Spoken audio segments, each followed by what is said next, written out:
এই মুহূর্তে সবথেকে মাধ্যমিক এবং উচ্চ মাধ্যমিকের রেজাল্ট সংক্রান্ত একটি বড় আপডেট আমি তোমাদের সঙ্গে শেয়ার করব।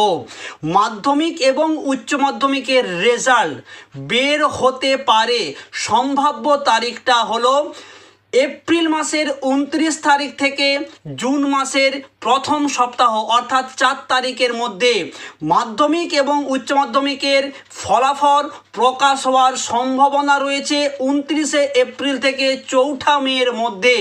তোমাদের জানিয়ে দিই, এই বছর মাধ্যমিক এবং উচ্চ মাধ্যমিকের পাসের হার গত বছরের তুলনায় এই বছর পাসের হার অনেকটাই বেশি এবং অনেকেই প্রচুর নম্বর পেয়েছে। তোমাদের বলবো তোমরা ভিডিওটা একটু শেয়ার করে সবাইকে জানতে সাহায্য করো, আর চ্যানেলটাকে সাবস্ক্রাইব করে পাশের বেল আইকনটা প্রেস করে নোটিফিকেশনটা অল করে দাও।